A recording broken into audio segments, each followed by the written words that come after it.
All right, thank you everybody for coming out this evening on a rainy night in Memphis, Tennessee. It's so wonderful to see you all here. My name is Charles Hughes. I'm the director of the Lynn and Henry Turley Memphis Center, and I'm so thrilled to be here tonight with several remarkable scholars in and of Memphis to talk about this city's rich tradition of black struggles for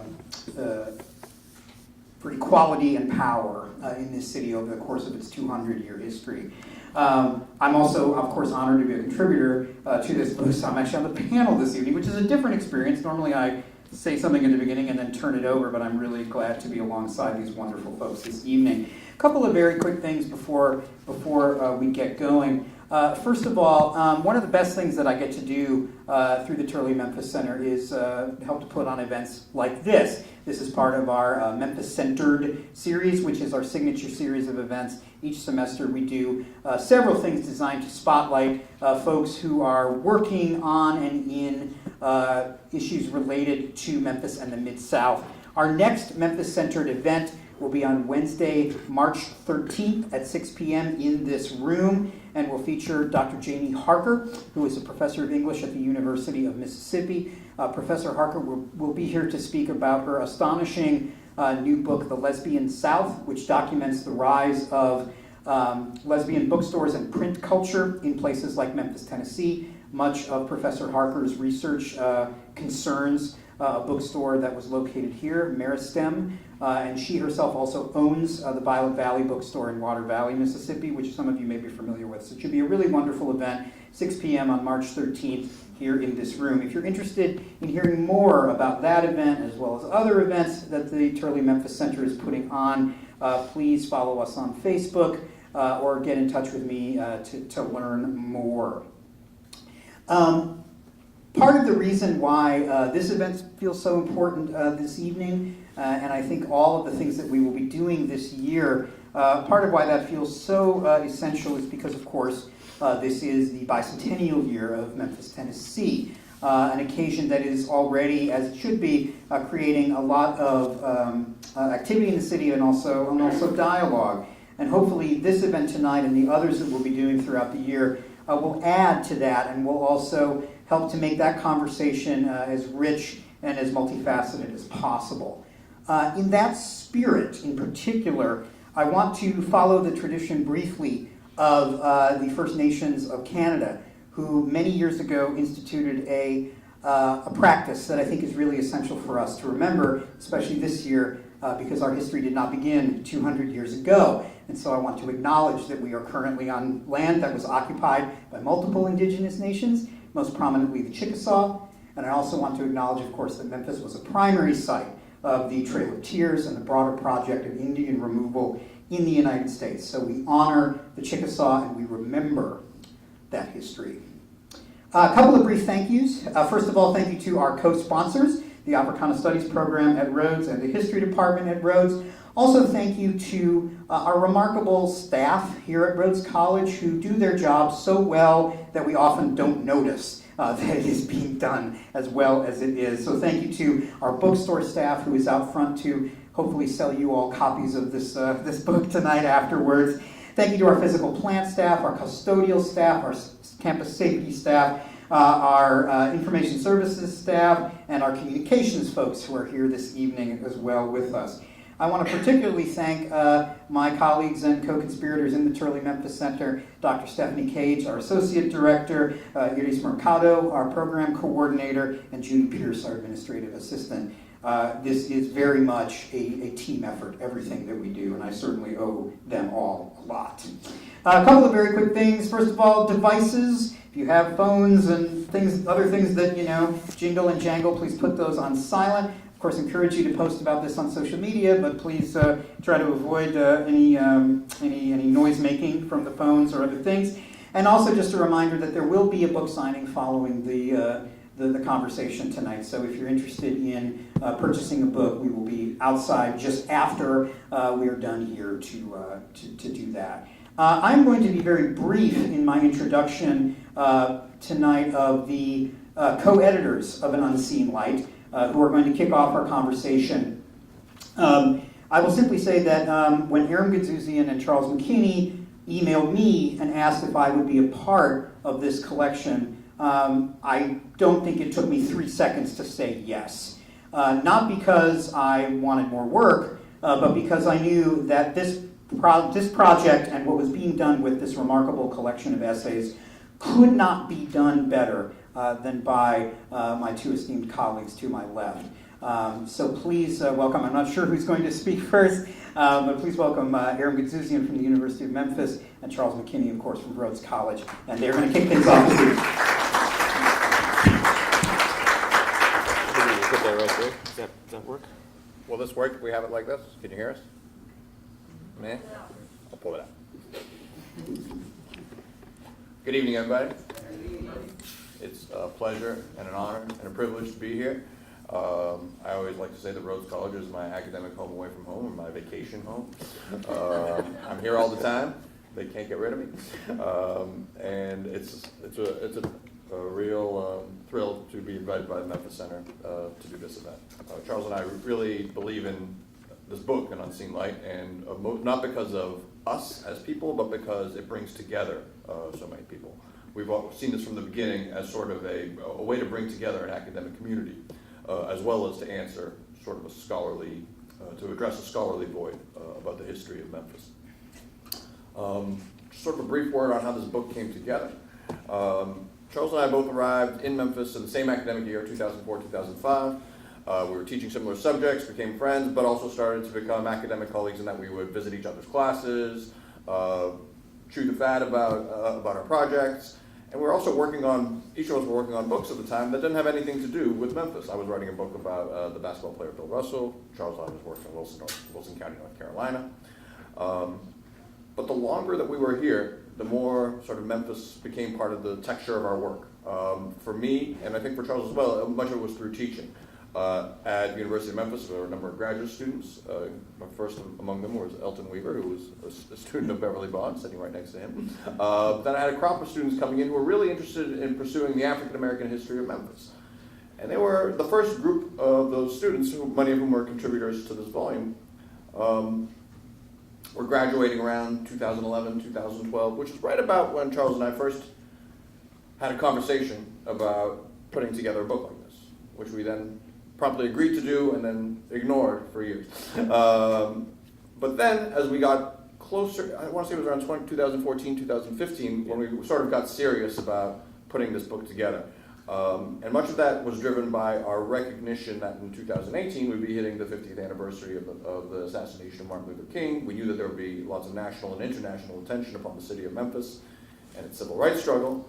And we knew that there was a way for these various scholars to be part of that conversation by 2018. And so we wanted the book to be out by then.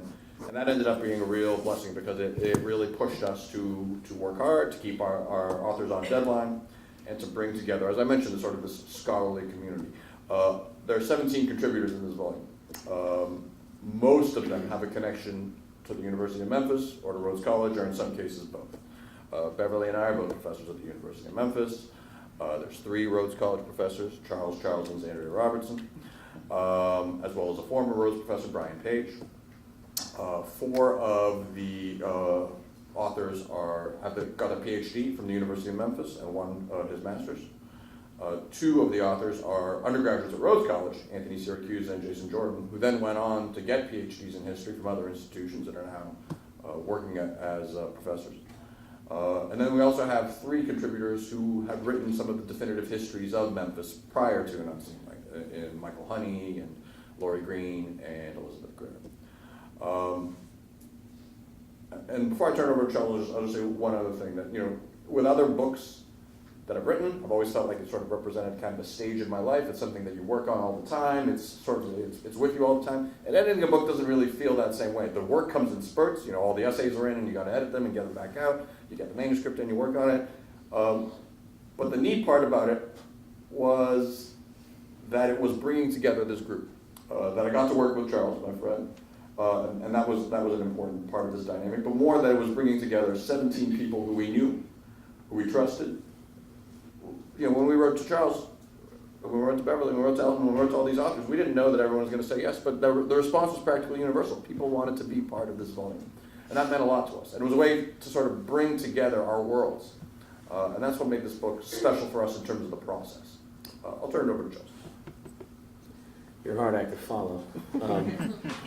I just want to, again, emphasize the stars aligning, this being a labor of love, and then, letting Elton and Beverly and Charles know that this is what we were trying to do, and being able to say, oh, and here are the folks that we have on board.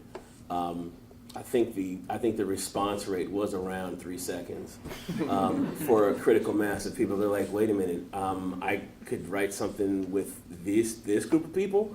I'm in, right? And again, just to sort of emphasize what Aram had just talked about, this was a particular moment, and I think all of the authors understood the importance of this moment, but I think also all of the authors understood the importance of constructing a really powerful counter-narrative to the narrative that dominates Memphis history when we think about civil rights and when we think about King. For so many people in the country, right, the civil rights story in Memphis basically begins and ends in 1968, right? And so it was really important, and I think all of us knew and understood that it was really important for us to create this counter-narrative that extended the story of struggle in Memphis back a century, right? If we really want to get a grip on the black struggle for freedom in Memphis, we don't start in 1968. We should start in 1868, right? We should start in 1865. We should begin at the beginning, right? At the literal dawn of freedom. And so we wanted to create this really powerful, what we hoped to be a powerful counter narrative, and it's also also as an indication of how sort of how solitary an enterprise this is when you make a proposal to an academic press and you say, hey, this is the book we want to do. We want to do an edited volume or a single author volume. They ask you to fill out this questionnaire, and one of the questions on the questionnaire is, what's your competition? What else is out there that this book would be competing with?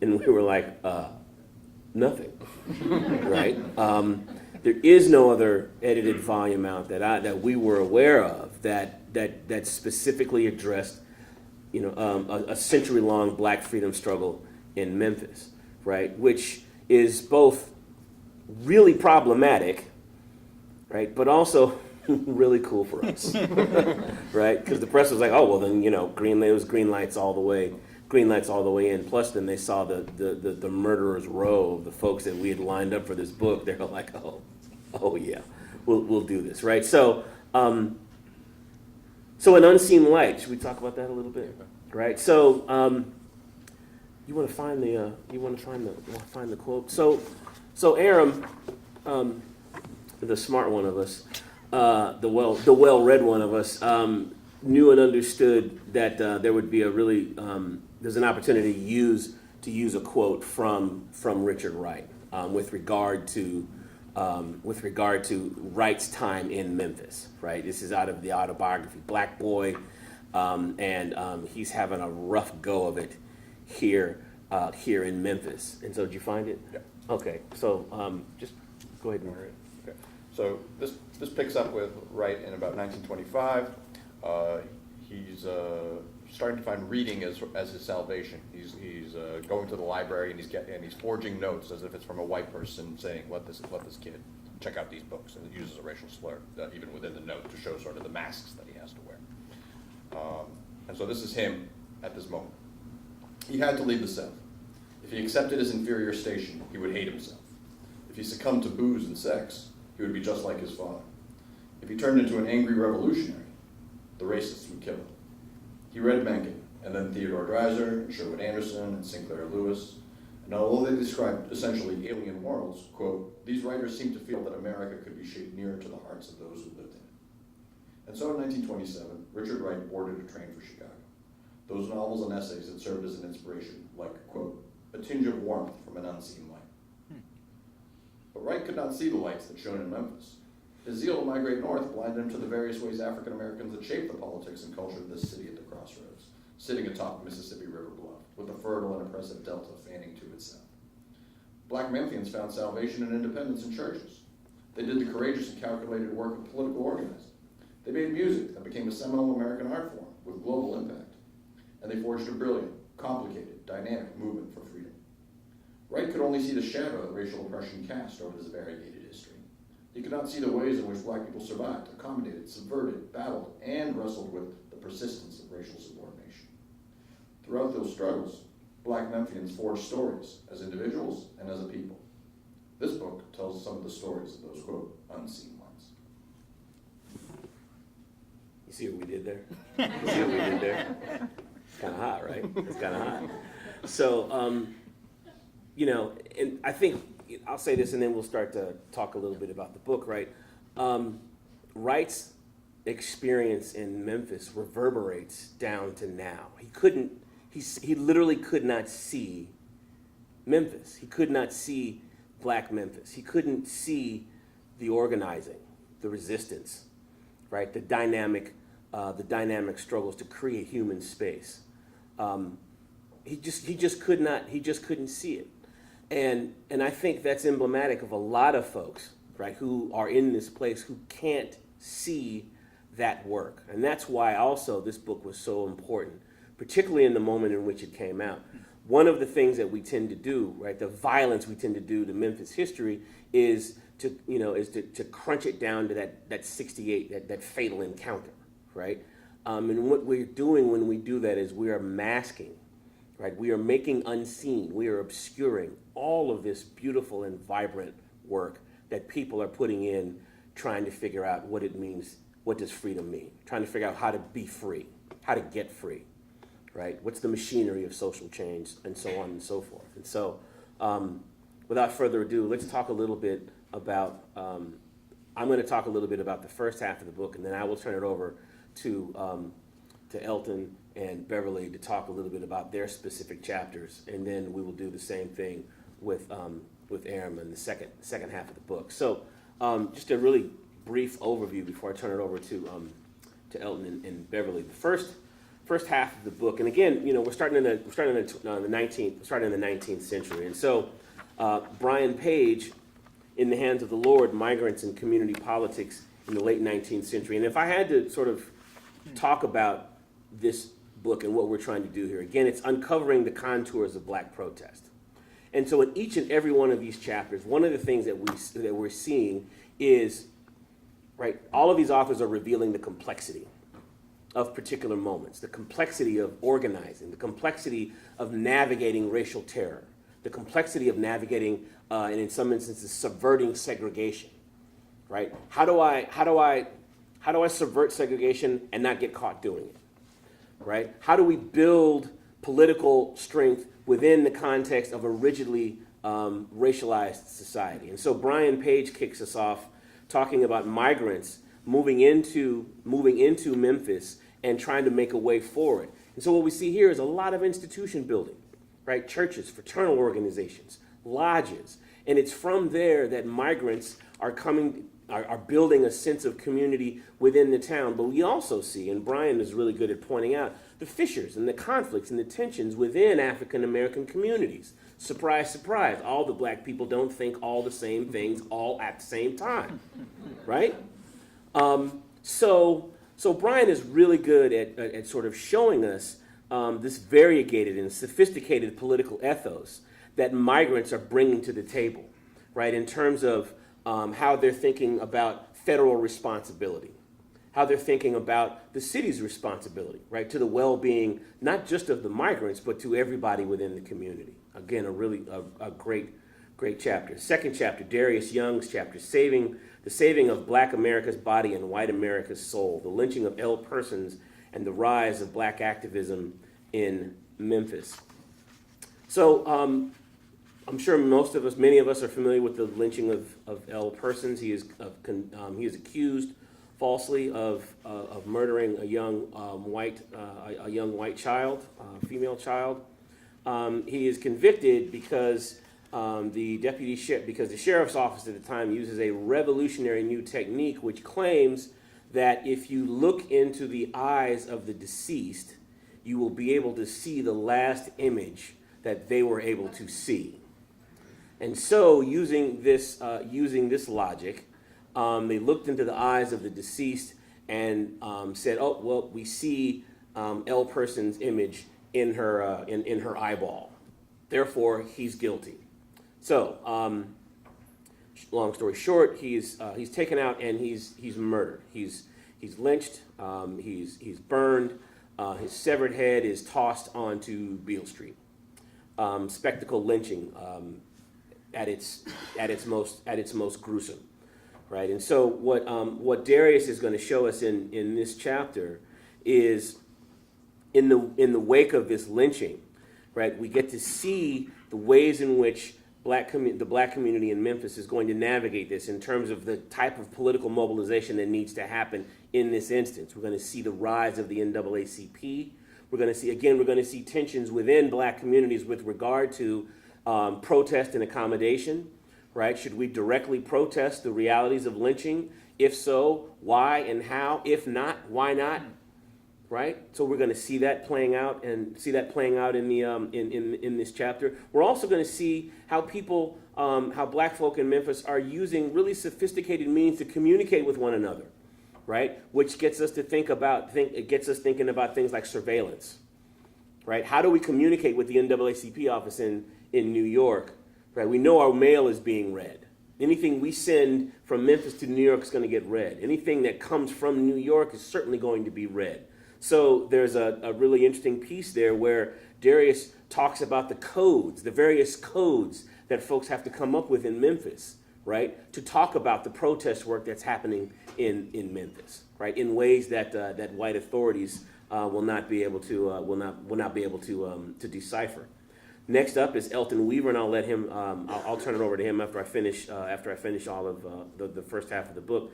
There Will Be No Discrimination: Race, Power, and the Memphis Flood of 1937 by David Welke. So the flood of 1937, a lot of the press related to this moment, right, was that this was a disaster for Memphis and the surrounding areas, and the community came together, right? We came together to give aid and comfort to all of the people of the community. No, that's not quite what happened. So Welke's argument is what we see during natural disasters is we see how traditional modes of operation are reinforced, not loosened, right? So segregation is reinforced in the midst of disaster, in the midst of catastrophe and calamity.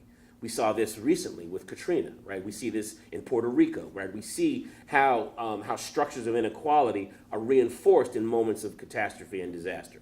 And Welke does a really great job of showing us that here. Also, again, showing us a really great job of how black communities are going to navigate these moments, these instances.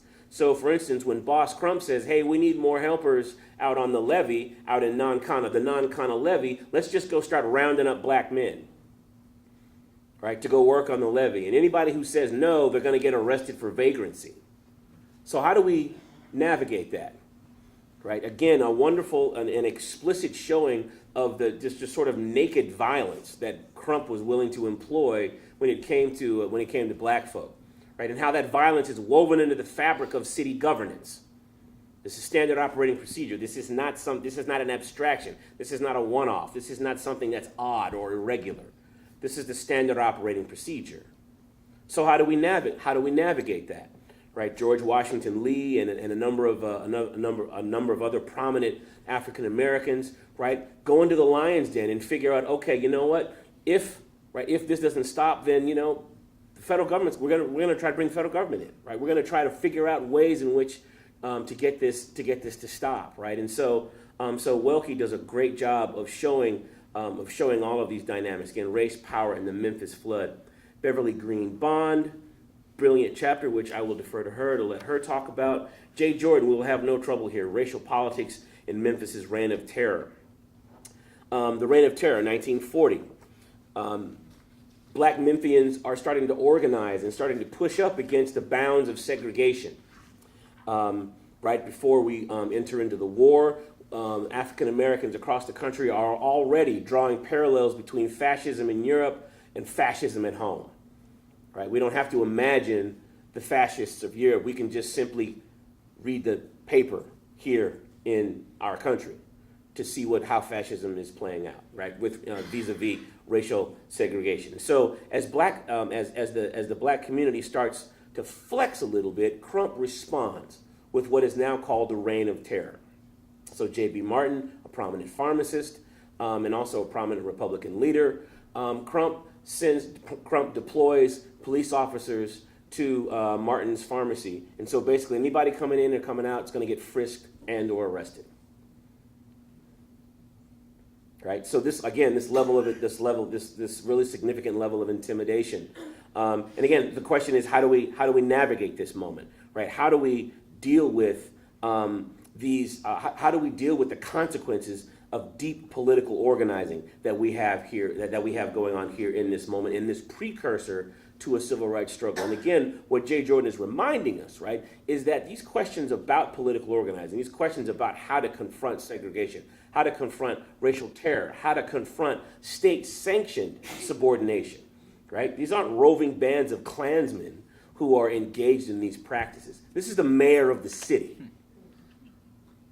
right? This is the mayor who's deploying people to go and harass citizens coming in and out of a drugstore. This is the mayor who's deploying people to beat up union officials, right? So how do we navigate it when the violence is literally state-sanctioned violence, right? And Jay does a great job of that. And then finally, Lori Green, in the first half of the book, Power and Protection: Gender and Black Working Class Protest Narratives between 1940 and 1948.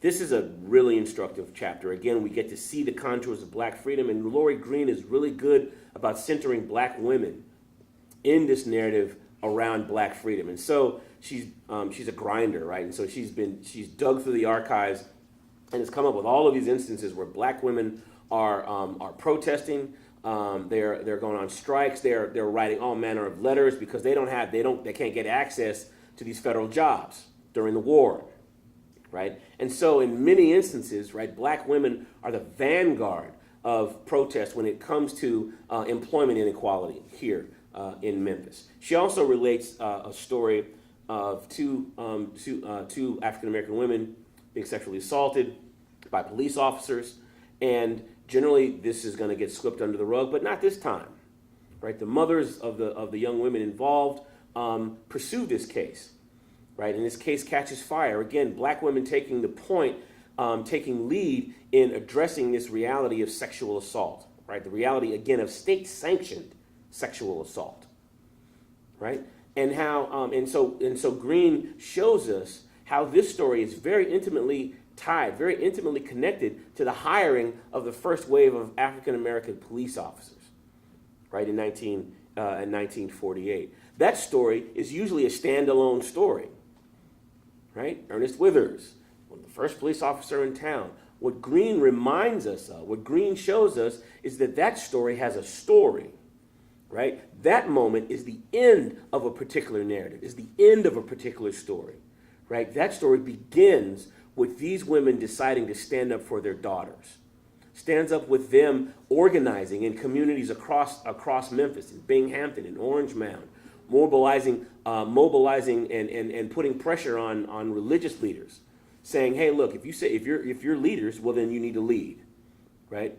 This cannot go unaddressed. And so again, a really powerful chapter. And now we'll turn it over to Brother Weaver to talk a little bit about his chapter, Equal Power, Bishop Charles H. Mason and the National Tabernacle Fire.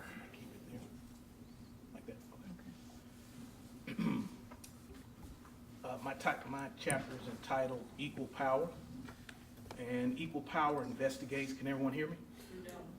You have to hold it. I'll hold it? Okay.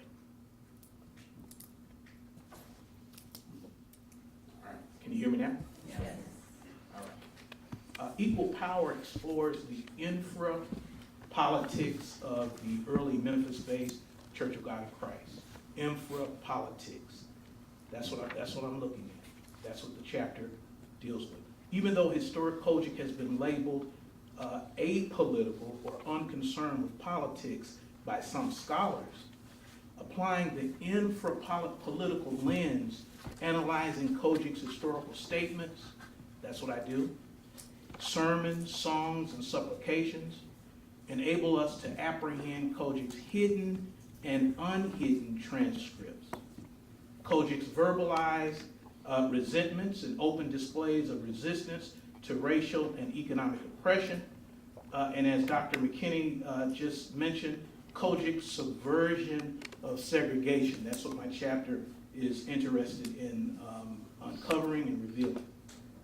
For example, when you examine Bishop Mason, one of Bishop Mason's sermons, during the height of the Jim Crow era, COGIC founder Bishop Charles H. Mason taught his followers that black preachers had to have what he called Holy Ghost power, a spiritual weapon, a weapon for the weak, that allowed them to stand up to racism and lynching.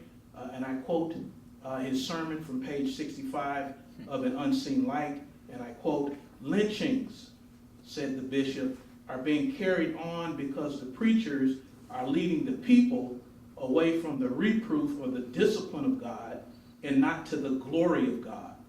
They are cowards." He called black preachers cowards until they are baptized with Jesus's baptism. Period, end of quote, page 65. Equal Power explores the origins of the fire, COGIC Convocation Fire, COGIC's historic convocation, black and white press coverage, and the aftermath of the historic fire.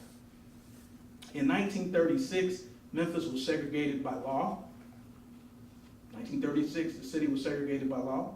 However, at the same time, Bishop Mason taught his followers that, and I quote him here, a portion of his sermon, that there is a curse on us. He's talking about blacks and whites. There is a curse on us here in Memphis for our segregated sins. Men, black men and white men, black women and white women, need that love running out to both black and white, a love without respect of persons. Period, end of quote, page 65 of An Unseen Light.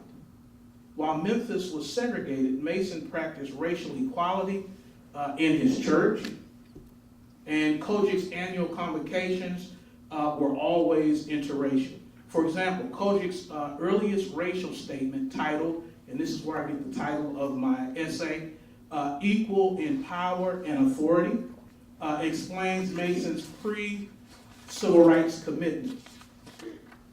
And I'm going to read the statement. This is the earliest pre-civil rights statement that I could find. This goes all the way back to the 19-teens here in Memphis. And I quote the statement: "The Church of God in Christ, according to Bishop Mason and the early leaders of COGIC here in Memphis, recognizes the fact that all believers are one in Christ Jesus and all its members have equal rights. Its overseers, both colored and white, have equal power and authority in the church." Page 66, period, end of quote. Perhaps Bishop Mason wanted the city of Memphis to mirror his vision for the church. This is what it seems like looking at the data. In 1936, this is where Bishop Mason, COGIC, and the COGIC Convocation got in trouble during the height of the Crump machine, when Crump was ruling Memphis. He got in trouble, Bishop Mason, in 1936. In 1936, a white COGIC minister by the name of James L. Delk, I like to refer to him as Reverend Jams. Reverend Jams preached an anti-segregation sermon at the convocation. COGIC's historic convocation was an interstitial space, an intervening place of empowerment situated between Memphis's segregated societies and COGIC's desegregated domain. Reverend Delk's convocation sermon attacked race prejudice as he boldly declared, and I quote from his sermon, "There is no segregation in hell, or no segregation in heaven, none in hell, and there should not be any segregation on earth," Delk declared, period, end of quote, page 72 from An Unseen Light.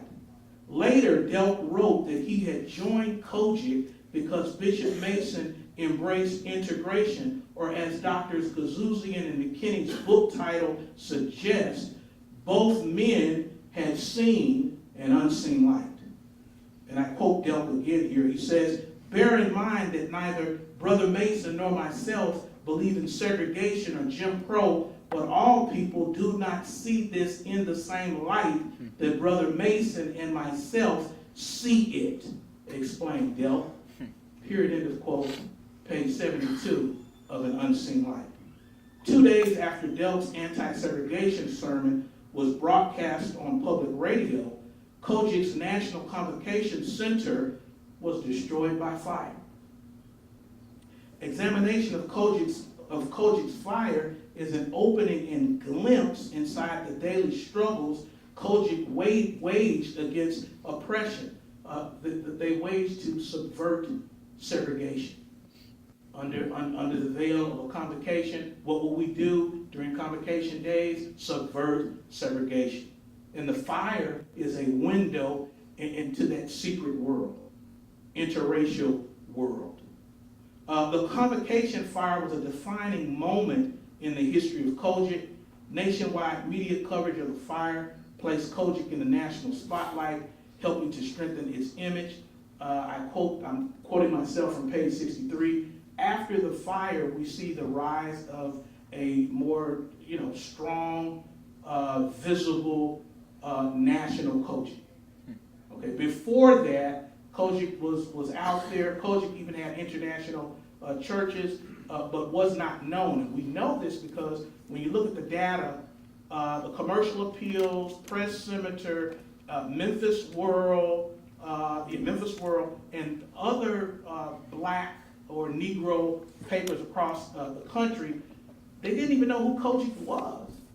They thought COGIC was one of the Father Divine Heavens, and they listed COGIC as under Father Divine. And Bishop Mason and his followers had to correct the press.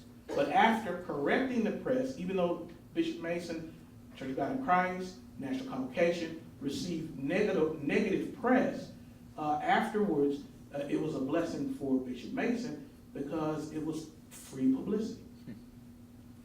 Finally, it took Mason 9 years. This last part of this shows that Bishop Mason, being a black leader in this city during the height of the Jim Crow era, was a black man who was determined. He had self-determination, and even though he lost his mega church, he spent 9 long years rebuilding. He was determined to rebuild the National Convocation Center, what we call today Mason's Temple. It cost him over $250,000, around $3 million in today's money. Mason Temple became a rallying place. I think this speaks to what Dr. McKinney was saying earlier. When we fast forward to 1968, we see Dr. King standing in the pulpit at Mason Temple, but there's a backstory, there's some details. Really, the beginning of the story starts in 1936, because we would not have a Mason Temple if it had not been destroyed by fire 2 days after Reverend Delk delivered his anti-segregation sermon. Mason Temple became a rallying place throughout the Memphis Civil Rights Movement. In the end, analyzing the hidden and unhidden transcripts of the devastating fire revealed COGIC's anti-segregation stand and persistent commitment to the struggle for racial equality. Page 63 in Unseen Light. Thank you.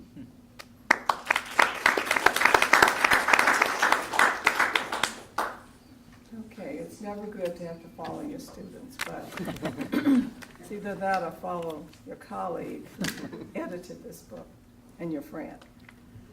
All right, I think that I'll just start by answering the question of how did I get started with this project, with the project of writing about Reverend L.O. Taylor.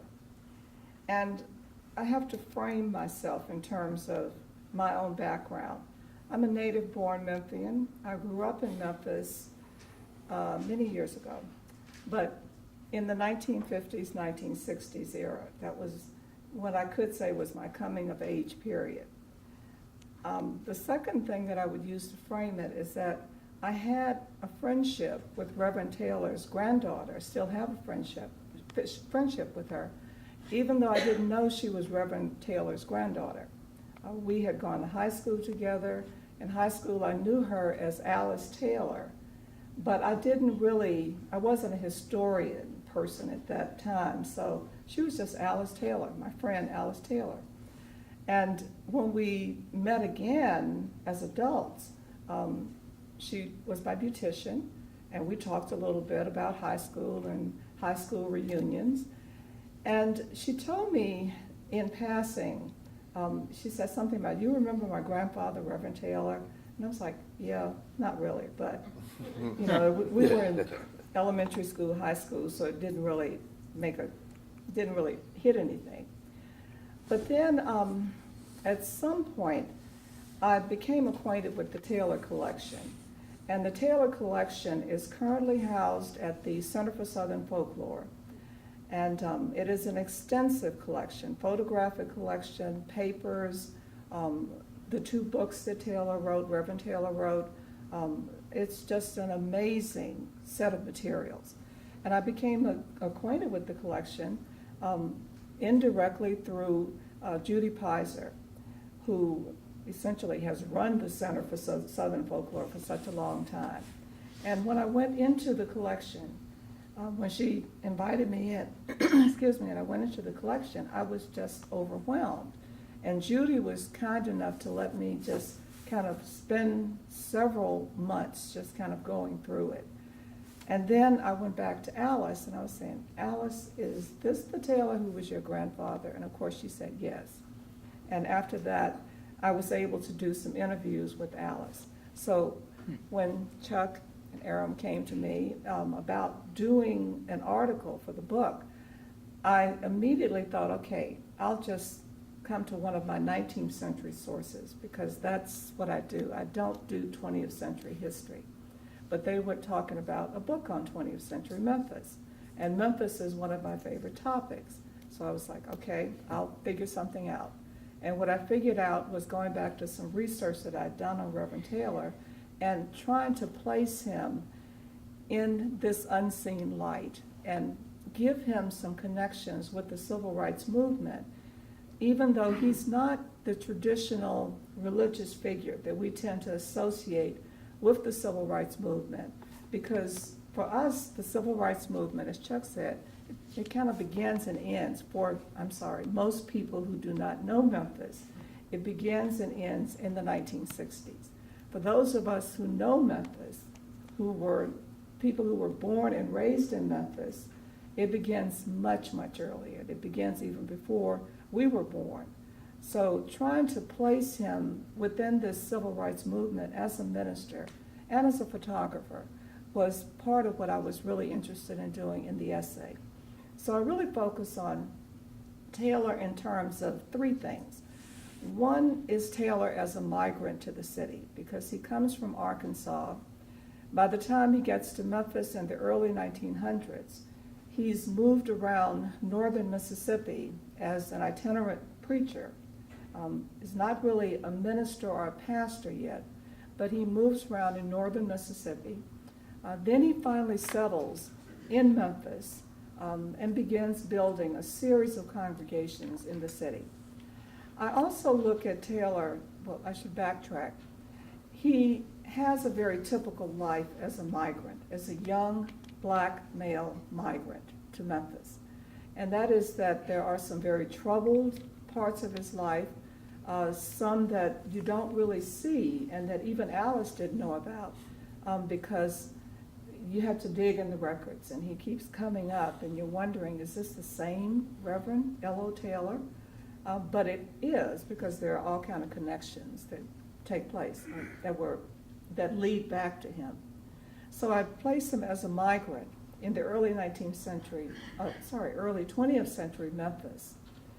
And what I also do is examine him as a minister, of course, because that was the main focus of his work.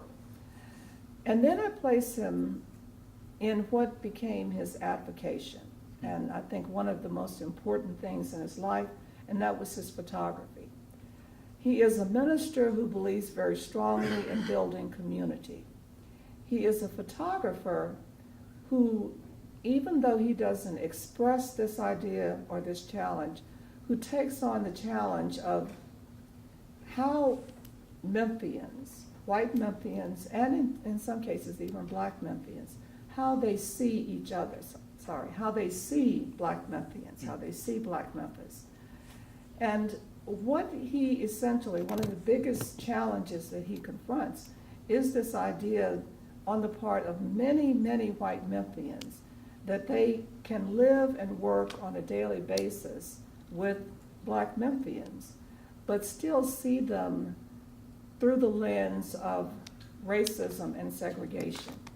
That they envision black Memphians as somewhere between Mammy and Hambone and everything else. They don't really see them. So I thought I'd just kind of read from the first paragraphs of the essay to give you some idea of what Taylor is up against when he begins to tackle, with his photography, when he begins to tackle these images. This essay is as much about image and images of black Memphians as it is about Taylor as a minister. And trying to weave the two together was sometimes a little tricky. This concerns an incident in 1942, and I'll just start at the very beginning. In 1942, the White Rose Laundry erected a mechanical sign on Linden Avenue in downtown Memphis. The sign depicted an overweight washerwoman bending over a wash tub, happily scrubbing clothes. It was the classic depiction of the mammy, but this caricatured washerwoman's underwear were clearly visible as she bent over a wash tub. The Memphis Negro Chamber of Commerce, who probably most white Memphians knew nothing about, but most black Memphians were very familiar with, the Memphis Negro Chamber of Commerce complained that the sign was a complete effrontery of Negro people, a subtle although effective ridicule of the race, and an effort to embarrass Negro citizens of Memphis. The group asserted that most colored people have to work hard for their living, but they do not believe the many servile tasks that they have to perform should be held up in public ridicule and be made a public laughingstock on the highways and streets. When the Negro Chamber of Commerce asked that the sign be removed, the owners of the White Rose Laundry claimed, quote, "We are entirely at a loss to understand the cause of any resentment by anybody, as certainly no discredit to the Negro race was intended. The figure represents the kindly old Negro mammy who is loved by people of both races, such as the one figured by Aunt Jemima, or Aunt Jemima. We are inclined to the belief that the disturbance is being incited by the very small percentage of our Negro population who are radical and looking for trouble anyway. Some white Memphians considered Mammy, I should say some white Americans and international probably, considered Mammy and similar caricatures of Hambone or Uncle Mose as accurate depictions of African Americans. The commercial appeals back to the South Department used these caricatures in 1923 in response to the migration of thousands of black workers from the Mississippi Delta. Sitting on the World and Don't Know It was the title of a caricature, a political cartoon that they published in the paper, and depicted Mammy serving a watermelon to her husband or son as he sat at a table on top of a whirl of cotton bales. In the 1930s, festivities related to the Memphis Cotton Carnival included black men pulling parade floats, just as horses might pull wagons, and black women costumed as mammies sitting with white children, participating in scenes depicting wash day at a plantation, or sitting on top of bales of cotton along the carnival parade's route.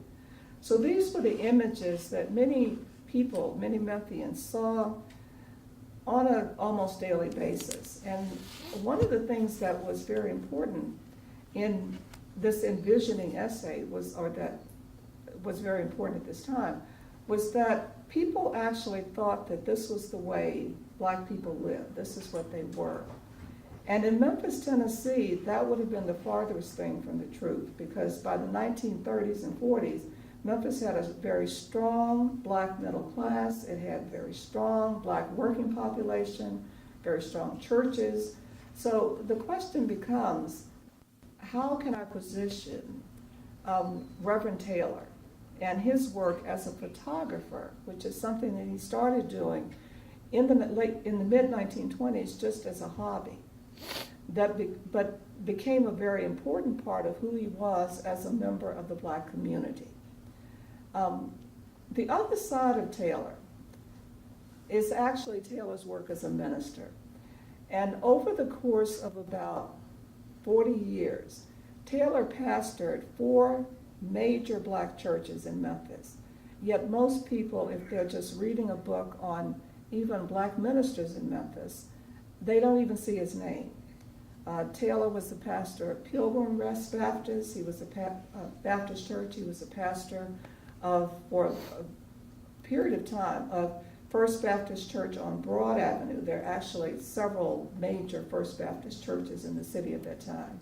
And he pastored the one on Broad Avenue, which is still First Baptist Broad, which is now pastored by Reverend Keith Norman. So it's a pretty big congregation. He actually built that congregation up. Then he moved on to Olivet Baptist, which again is a very prominent Black Baptist congregation.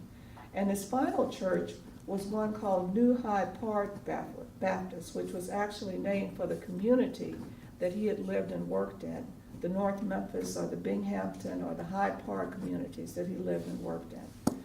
He was a minister, he was a pastor, he was a preacher, and he taught other young Black men how to preach, including Reverend James Netters, who grew up in his congregation at Olivet, and whom he eventually licensed as a preacher, as a Baptist preacher. So these were the two sides of Taylor that I was weaving together in this essay. And I'm not really sure that either side was more important than the other. I think that part of his legacy is definitely in his preaching, in that he trained other Black men as preachers, sometimes even gave them sermon outlines that they then used in their congregations. But that he also created this huge volume, a photographic collection of Black Memphis that rivals some of the best collections of photographs of Black Memphians in the country. He didn't do these photographs to kind of become the showpiece of his life. He didn't do them for white Memphians. He did them for Black Memphians. He also became a videographer. He made movies, little small movies of the Black community. He was an audiographer, if that's the correct word, but he went out and recorded Black people. He recorded baptism, so he did all of these things. And he was not a leader in the civil rights movement. He was far from it. He, like many Black ministers during this period, was essentially a conservative man. However, he encouraged his congregations to vote. He was probably, and I know this only because I found a sheet of paper with the letterhead on it, he was probably a member or affiliated with the Binghamton Civic Club, which was a very important part of Black political history in the city during this period. He was active. He encouraged his congregations, vote, but vote for people who are good for the race. But still, he was not in the vein of, say, a Martin Luther King, which is what you'll see when we get to the civil rights movement. But even the ministers who were more activists during this time period, during his life, even those ministers, they didn't feel that he needed to be out there in the civil rights movement. They felt that what he was doing, and many of them did not know that he was actually photographing, doing as much photographing as he was, they felt that what he was doing in the community, holding the community together, was just as important as being a part of the civil rights movement. And I tend to see him as a person who, by his actions and in the way in which he related to the black communities that he pastored, was actually laying the groundwork for what would be the activism of the civil rights movement. Not everybody was an activist. I think I read somewhere that a comment that if as many people were today who claim to have been very active in the movement and actually been active in the movement, we probably could have gotten all of these rights accomplished much earlier. So let me pass this back.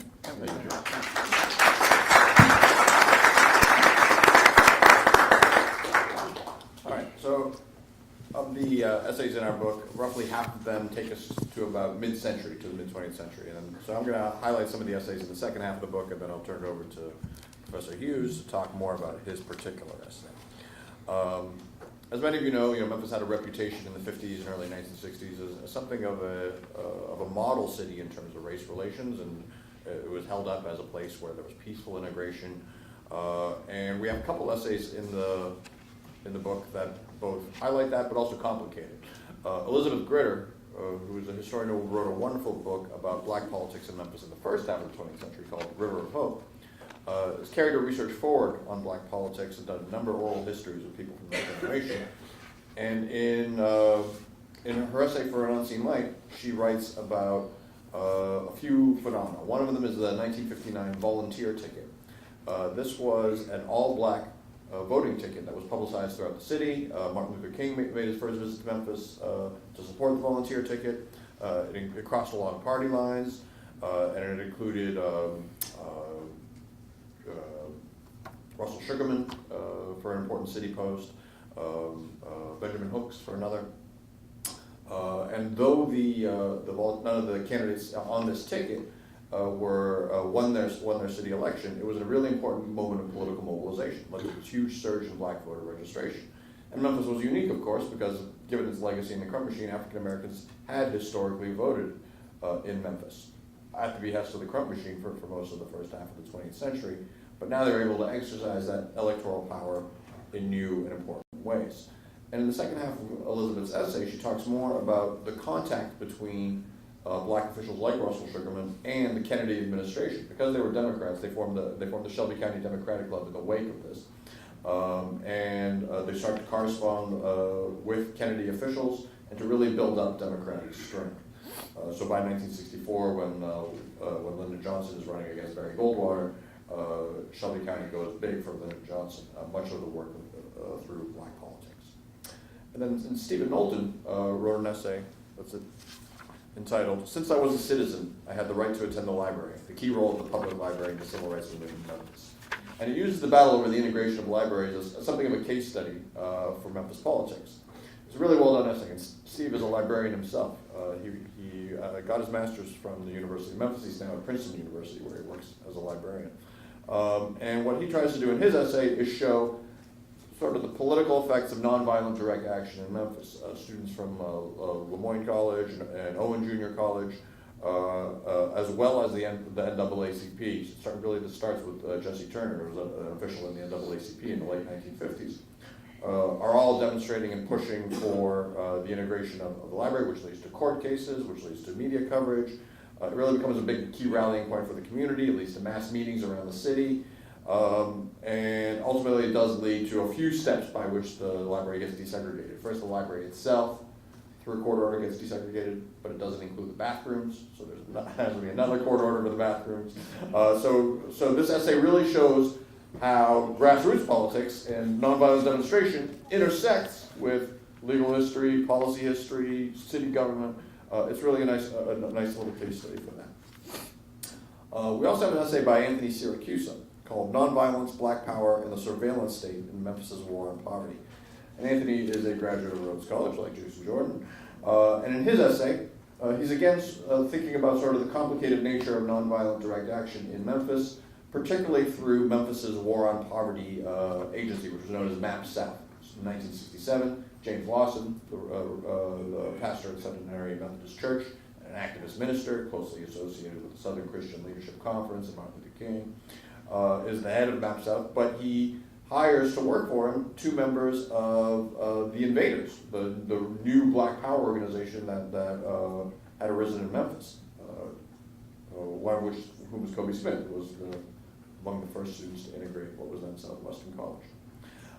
And what Anthony is showing in his essay is this alliance and how it works, and the tensions within it, and both how there's a creative tension that results in some successes, but also how it falls apart. And at the same time, Anthony's looking at FBI surveillance of this war on poverty organization, and showing how it can sort of erode the activism from within. So this early warning shot about how FBI surveillance works and can impact the movement, which of course will reverberate in 1968 when Martin Luther King and the sanitation strike are occurring.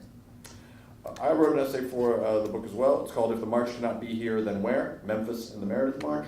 I've written a book about the 1966 Meredith March Against Fear, which was a march that took place in June of 1966. It started when James Meredith, the hero of the Ole Miss crisis from 4 years earlier, had decided he was going to march from Memphis to Jackson to encourage voter registration, to demonstrate against this culture of fear. And on the second day of his march, he's shot. And in the bigger book, I try to tell the story of its passage through Mississippi, and this march is most famous for the slogan of Black Power being originated and publicized. But in this particular essay, I tried to highlight Memphis's really important role in this march, because I think it's an interesting case study on the politics of Memphis. Even though the march goes on for 22 days and 21 of them are in Mississippi, Memphis is the organizing center for the march. There's an interesting dynamic going on in terms of how Memphis is cast in relationship to Mississippi. For instance, when Meredith is asked, why did you start your march at the Peabody Hotel in downtown Memphis, he says, well, you know, Memphis is considered the northern capital of Mississippi. On the other hand, after he's shot, Roy Wilkins, the head of the NAACP, is speaking in Centenary Methodist Church, and he refers to, what goes on below the state line in Mississippi is, quote, another country. So there's this distinction between Memphis and Mississippi as well in terms of race relations. Another interesting dynamic here is the person who shoots Meredith. He's a man named Aubrey Norval, and he's from Bartlett. So when he shoots Meredith, there's of course national press coverage. Meredith's picture is on the front page of a newspaper, and people just sort of assume that Norval is your typical Klansman, white supremacist, classic Southern racist, right? And that leads to a lot of shame among a lot of moderate white Memphians who are trying to, who hope that their city can project a more progressive image of that. The really interesting part about Norval's story, though, is he doesn't seem to have any real ties to any white supremacist organizations. His motives are unclear. And so that leads to all these sort of dueling conspiracy theories. Among many African Americans and people active in the movement, they assumed that the Mississippi police was working in cahoots with Norval. But the most fascinating aspect here is that because Norval is from Memphis, not from Mississippi, white Mississippians think that this was a put-up job on them, that someone paid Norval from the civil rights movement to shoot James Meredith so that all these people would come to, so Martin Luther King would come, Stokely Carmichael would come, and all these people would once again oppress white Mississippians. So there's already these dueling conspiracy theories out there. One of the things I try to highlight in this little chapter is how Memphis is hosting the events that are going to have a key, that are going to be really important in shaping the future direction, not just of the march, but really of sort of where the civil rights movement goes from here on a national scale. I mentioned the mass meeting at Centenary Methodist. That was right after the shooting of James Meredith. It attracts both Stokely Carmichael and Floyd McKissick, who are the heads of SNCC and CORE, which are the two most emerging as radical organizations within the civil rights movement. And then you have Roy Wilkins and Andrew Young, heads of the NAACP and the Urban League, respectively, which are more lobbying organizations closely connected to the Johnson administration, and Martin Luther King of the Southern Christian Leadership Conference, sort of in the center, sort of straddling this divide between the radicals and the establishment figures. And their speeches really reflect sort of the tensions in these black politics. And then that night, there's a late night meeting at the Lorraine Motel in room 307, where basically every significant figure in the civil rights movement is packed into this Martin Luther King's room, and really debating what the march is going to look like. And King really pushes through that the march has to be nonviolent, and that it should at least welcome white marchers. Groups like SNCC and CORE are saying it should be an all-black march. So there isn't sort of a call put out to white marchers, but at the same time, they're not discouraged from coming. But on the other hand, Roy Wilkins and Andrew Young are basically driven out of the march. They decide that there's no way that they can work with these young radicals who are basically verbally attacking them in the midst of this meeting in the Lorraine Motel. So it really shapes what the march becomes about. It becomes about grassroots registration. It ultimately becomes a vehicle for publicizing Black Power. It's also an interesting case study to think about white attitudes in Memphis. Because whites both exhibit hostility and, in some ways, accommodation to this. For instance, when Meredith gets shot, the Memphis Chamber of Commerce sends out an announcement, a statement that gets publicized on the front page of the Commercial Appeal that basically bemoans the shooting and tries to celebrate that, look, we're a city of great racial harmony. This is an aberration. And really, if it's the Chamber of Commerce, they're trying to sort of project Memphis as this enlightened city. Yet at the same time, the Commercial Appeals editorials are attacking the march. They call it a ragtag march. One Sunday, they hold a letters to the editor section, 20 letters about the Meredith March. One of them is pro-march, one of them is somewhat neutral. The other 18 are actively hostile toward the march. They think it's, there are letters that call Martin Luther King and others a communist, rabble-rousers, this is staged, this is a conspiracy on their part. Even the Memphis police, I was able to do research in the papers of the Mississippi State Sovereignty Commission, which was a state organization designed to preserve segregation. They had informants on the march. And they would report back on, and they had investigators who were reporting back on this. And they had an investigator try to figure out if that conspiracy theory was true. Were civil rights people paying Aubrey Norval to shoot James Meredith? The Memphis police, the same people who were protecting the marchers as they went through Memphis, most of the policemen themselves, including the chief of police, believed that the conspiracy theory was true, even though they couldn't prove it. So that gives you, again, a sense of the range of white hostility to the march. It's also finally sort of a case study of black politics. As many of you know, the Memphis NAACP has a very strong and vibrant branch led by people like Jesse Turner and Maxine Smith. And they work closely with Roy Wilkins. And even though the national NAACP is not part of the march, branch members are sort of central to it. James Lawson and his Centenary Methodist Church become the headquarters of the march itself. If you're a marcher, that's where you go. That's where you check in. That's where you can get bedding. That's where you can get food. That's where you get transportation down to the march. And when King spoke at Centenary after the shooting, he said, "Everybody under the sound of my voice should make witness in some way." And really, that's what many Memphians were doing. They were, by feeding the marchers, by driving them. Even if they didn't march a step in Mississippi, they were actively part of the march. And then I try to highlight the voices of black Memphians and the impact that the march had on their lives. Kobe Smith, this was sort of on the way in his major transition to becoming an activist in Black Power. This was sort of his immersion in one aspect of the civil rights movement. David Acey, who was a military veteran, would go on to found the Black Student Association, and was at Memphis State University. But at the same time talked about how much he appreciated the message of Martin Luther King and his tactics more than he would have expected. Henry Delane Lee was one of 14 children in a very activist family who participated alongside many of her brothers and sisters. And she said that she didn't consider herself a radical, but at the same time she embraced Black Power. And I asked her why. She said, the only thing we'd ever experienced was white power. So that gave you, I think, those personal voices, I hope, give some kind of lens into the way the black Memphians were experiencing the march and their own world and their own political place at that time. Before I turn it over to Charles, let me highlight some of the essays that are at the end of the book. One of them is by a former graduate student of mine named James Conway, who wrote about the Black Monday school boycotts of 1969. These were designed to force a more genuine integration of the public schools. On a number of Mondays, black students simply did not go to school, and this would have had an effect upon the city schools' funding. And they were very controversial. Many whites thought this was, they expressed their grievances about it, but it was mobilizing new aspects of the community in all sorts of different ways. There was a group called the Memphis Mobilizers, a black power organization that helped to create support for this. And even the NAACP was adopting some of the rhetoric and tactics of black power. We also have an essay by Shaletta Kinchin, another of our graduate students, about Maybelline Forms, who was the homecoming queen at Memphis State University in 1970. Basically, all the black students and black student organizations at Memphis State banded together to elect one candidate while the whites split their votes. And Maybelline Forbes gave a Black Power salute when she was elected the homecoming queen. So it's this really interesting investigation of what Shaletta calls beauty spaces, the different ways that beauty can be framed, the way we understand race, the way we understand blackness. It's a beautifully done essay. Zandria Robinson, professor here at Rhodes College, she's our lone sociologist. The rest of us are historians, but when you have a literary celebrity in your midst, you try to get her to write in your book. And so she did for us. This is part of a project she's been working on called it's an ethnographic study of the Soulsville neighborhood. And what Zandria tries to highlight in the essay is how residents there are claiming their musical history, right, which has had a global impact.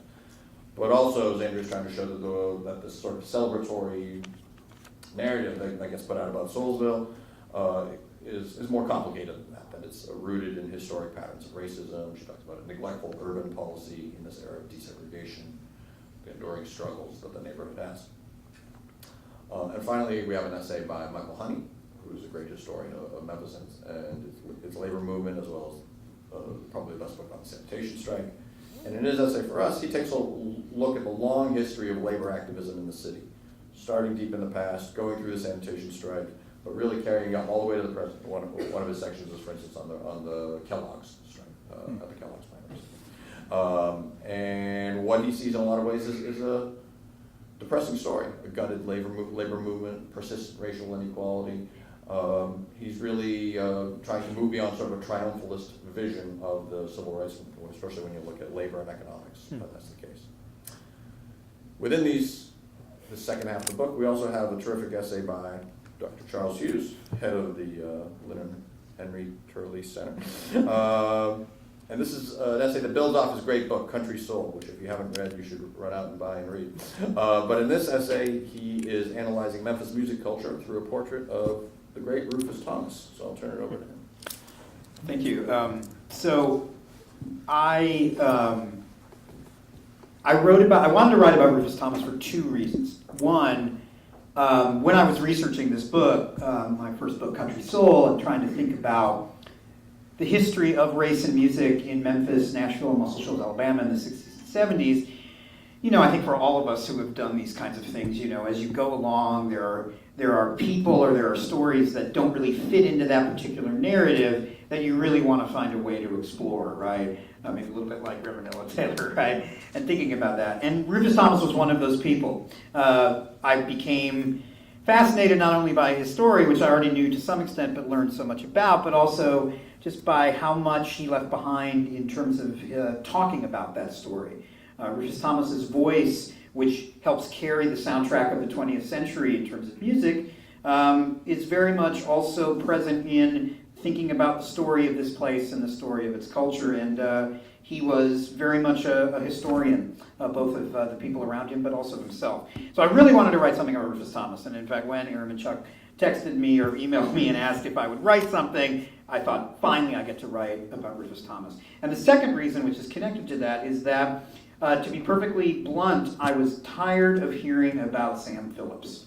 I was tired of hearing a Memphis music story that valorized white folks within stories of black genius. I was tired of hearing stories about Memphis music that celebrated moments of interracial interaction, right, at places like Sun Records or places like Stax Records, both of which were launched in part by Rufus Thomas, and stories that celebrated that for the incredible things that they were, but that ultimately at the end of the day seemed to be more about suggesting that these were somehow these perfect places of racial collaboration, and why couldn't things be like that again? Rufus Thomas was a wonderful way to look at this story, not only because of his impact on Memphis music, but also because, as I'll talk about a little bit, he pushed back hard against those narratives, both in his work, in his working years, but also as he got older and settled into his justified place as one of the great figures in this city in terms of thinking about music and its history.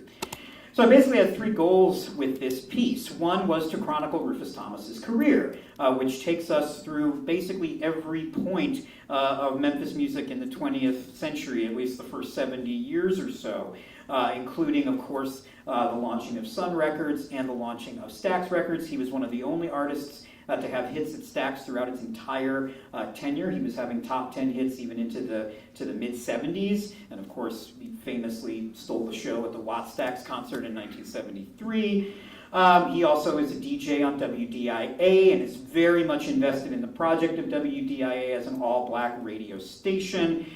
He performs on Beale Street as a very young man and continues performing on Beale Street all the way up into his elderly years. And beyond performing on Beale Street, beyond being a personality on DIA, beyond recording at Sun and Stax, he also became a pivotal figure in helping to shape and amplify the generations of black musicians who created the Memphis sound and who put Memphis on the musical map.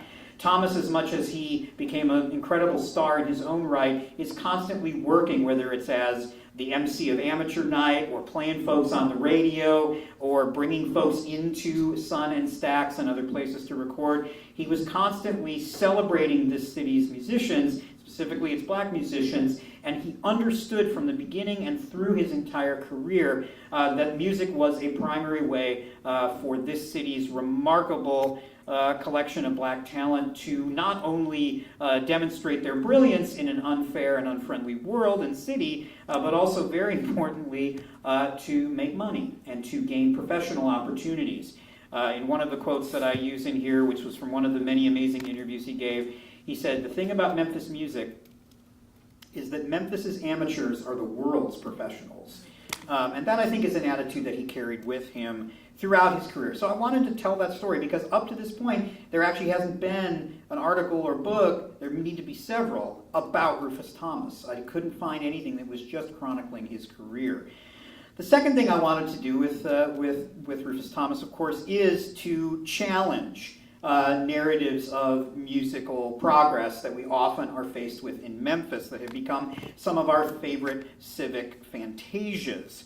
I wanted to do this both because Thomas's career demonstrates the complexity of race in these supposedly utopian Memphis studios. He pushed back against racial discrimination at both Sun and Stax. He, for a long, long time, was incredibly upset about the way that Sam Phillips, in particular, had basically created a record company thanks to Rufus Thomas and other African-American musicians, and then abandoned them completely once Elvis came along. He criticized some of the other sort of favorite white heroes of our Memphis music history, like Steve Cropper and other folks, who he talked about the ways in which the racial discrimination that he faced in other elements of his life did not disappear when he walked into the studios. And although he honored and celebrated his colleagues, including his white colleagues, he was never, ever under the illusion that this somehow meant that everything was okay. On the contrary, he resisted it. And he celebrated moments of African-American empowerment, right, including Stax's second phase, when it becomes much more aligned with sort of black power politics and economic strategies. Secondly, of course, not only did he do this in his career, but he talked about this all the time. There are interviews after interviews with him where he expresses these concerns. He expresses this history. He talks about the fact that he doesn't feel he received enough credit. Not just credit as in like acknowledgement, but literal credit, which means money, right? He talked about the fact that he had these problems with several of his famous white colleagues and record company folks. He talked about the fact that the legacy of Beale Street was being distorted in its rebuilding in the 1980s and 90s. I have a quote in here when he asks, why is it that Elvis has a statue on Beale Street? Shouldn't we have statues from W.C. Handy or George Washington Lee or other folks? So he was a historian talking about this history and pushing back against the narratives that solidified somehow around him. And one of the things I talk about in this is that even after his death, or maybe especially, Thomas has been cited as a demonstration of the very thing he fought so hard to disprove. He is routinely mentioned as a symbol of how Memphis music transcended racial boundaries and Memphis music is all good and all of this. I actually argue with his words and others. I think that's a direct distortion of his legacy and speaks to the way that black musical genius in Memphis often gets rewritten as a story of white redemption and white accomplishment. The third thing I wanted to do, finally, was to put him in context of the Memphis that he loved so much. not just the musical sides of the story, but his schooling at Booker T. Washington High School and elsewhere, where he worked with Nat D. Williams, his neighborhoods, including Foot Homes. He is part of the incredible and important legacy of Foot Homes, which will hopefully never be forgotten in this city.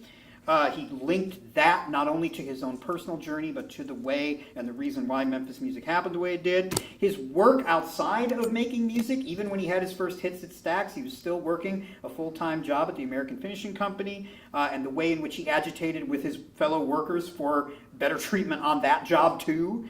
And also his political life, although like many Memphis musicians, Rufus Thomas's active politics were, in terms of the civil rights things that we normally think of, was somewhat muted, even as he worked behind the scenes. He was very, very deeply connected to Memphis's political community in the civil rights era, in part because his wife, Lorene Thomas, was an NAACP membership secretary during its pivotal moment of growth. I wanted to honor her in this story, in part because she is almost entirely absent from discussions of Rufus Thomas, and yet the evidence from his interviews and from the one amazing interview that I found where they are interviewed together is that these two really understood their work as two sides of the same coin. And Lorene Thomas was honored after her death by Maxine Smith and others as a pivotal member of the NAACP.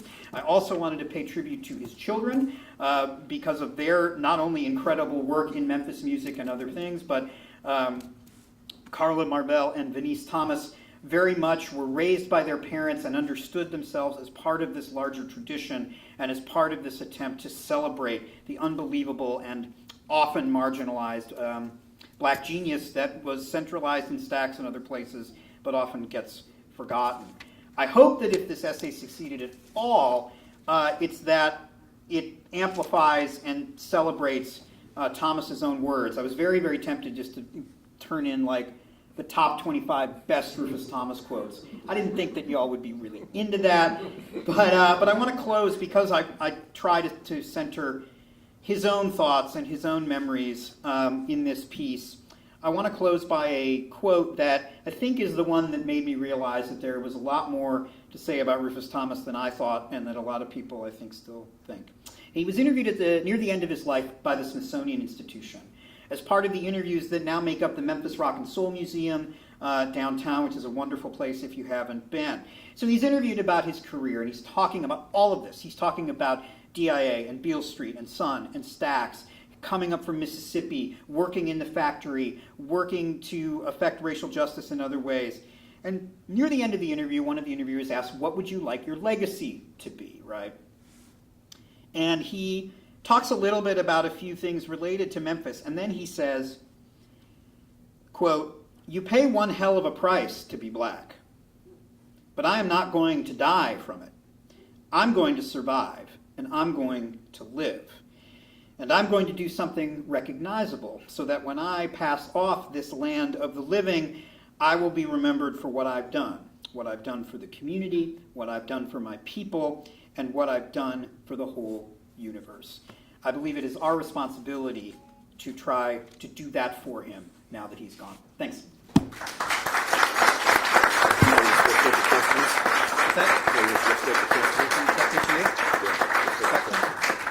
All right, so we have a few minutes for Q&A. I want to be mindful of everyone's time, including our staff outside of the book. But if you have a question, please, and I'm going to probably repeat it once you say it, both for folks who may not be able to hear as well and also for the recording. But any questions?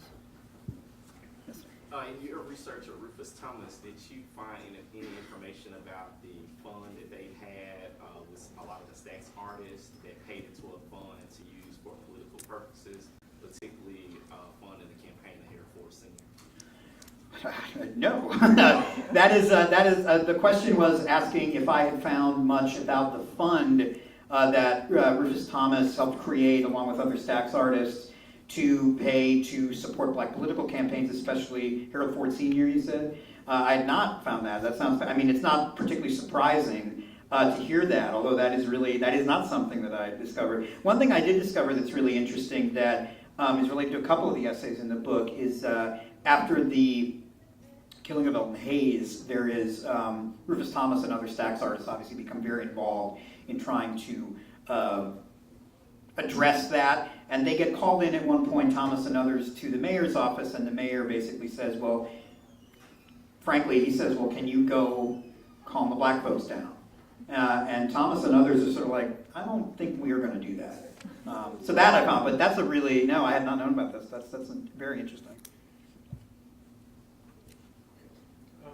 In your book's effort to kind of challenge the 1968-centric narrative of the Black Memphis experience and the role of the place of the city in the broader history of civil rights, what has been your response from other historians who worked on other cities, other regions, other eras?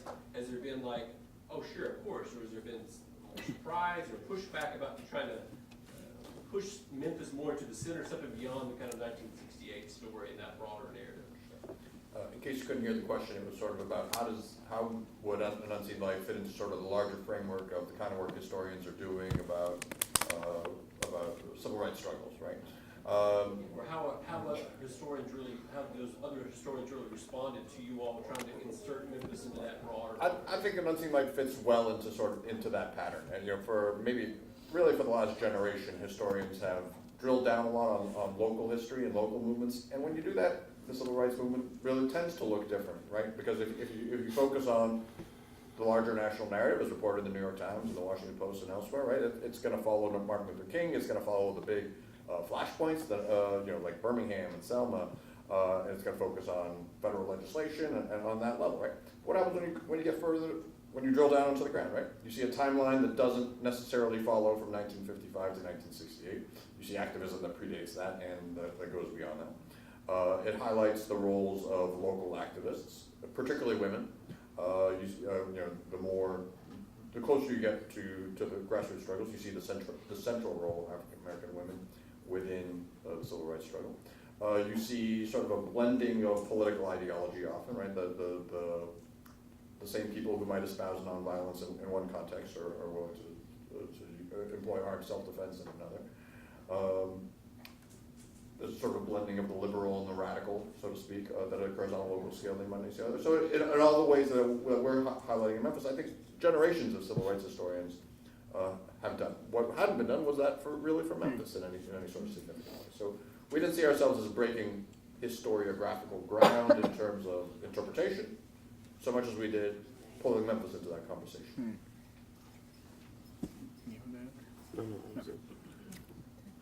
This question is for Dr. McKinney. I follow you on Twitter, so I think you might be positioned to answer this question. This is a clunky question, so forgive me. So one thing I'm struck by today is how little elected leaders in general, but especially white elected leaders, have an appreciation for the contributions of Black folks to some of the things we value, like music, direct organizing tactics, how to think about leading religious institutions. But I'm even more struck by, I think, their lack of knowledge about white political leadership and the subjugation, both present and historic, of Black folks. And I'm wondering how you think about works like the one you're leading with a group of collaborators in shaping or elevating the historical consciousness of those leaders, such that some of the things they are advocating for or trying to transform in the political space are responsive to their history. Wow, that's a big question. Yeah, sorry. Yeah. So, I tend to think first and foremost, right, the ways in which power relationships and power dynamics are obscured under the auspices of segregation, right? So the marginalizing of Rufus Thomas, the marginalizing of Black political mobilization, the ways in which Black political power is obscured or challenged or confronted. I think we've got a long way to go in terms of really getting at the real significant impact of that obscuring, right? Of that masking of power, right? And so again, that's something that reverberates down to now in terms of the way in which not only we think about segregation, but we think about political power, right? But specifically about segregation, right? When we have conversations about segregation now, when we have conversations about the past, segregation gets rendered as this sort of like this clerical error. It's something. It's just sort of this unknowable thing, right? You know, black people were over here, white people were over here. You know, white folks earn this much, black people earn this much, and no one knows why, right? You know, and we're baffled as to the, you know, and so what we've done when we have conversations about segregation, right, is we've taken the intentionality out, right? We've taken the agency out, right? Black folk live over there because that's the only place they could live. They went to these schools because those are the only schools they were allowed to go to, because there were codes, because there were laws, because there were rules, right? Because there were long-standing racist traditions of separation and subordination.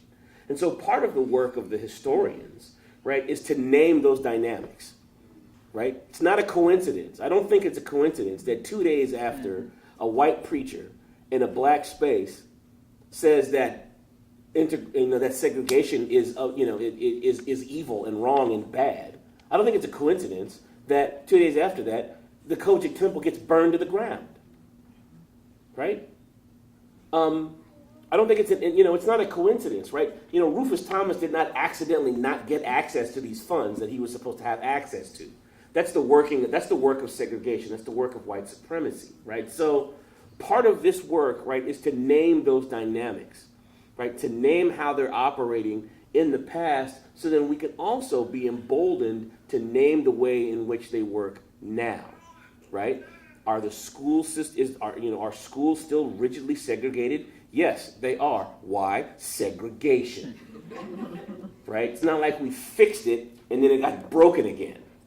Right? So, that's part of our work. And so the extent to which we can do that work, I think we're serving up I think we're doing something good. And again, I really want to emphasize, I'll say this and I'll shut up.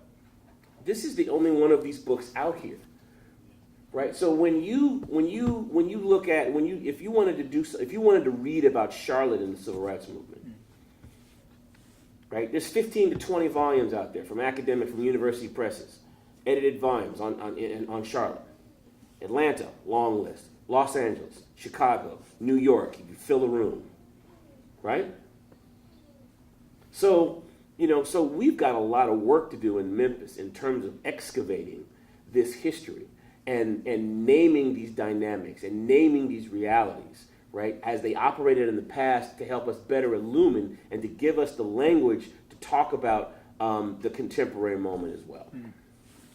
Now, I'll just very, very briefly say, Dr. McKinney has a wonderful coda at the end of the book that makes that case and talks about why. I think we have time for one more question, right here. I have a question. Thank you first for unraveling and bringing out these stories and history.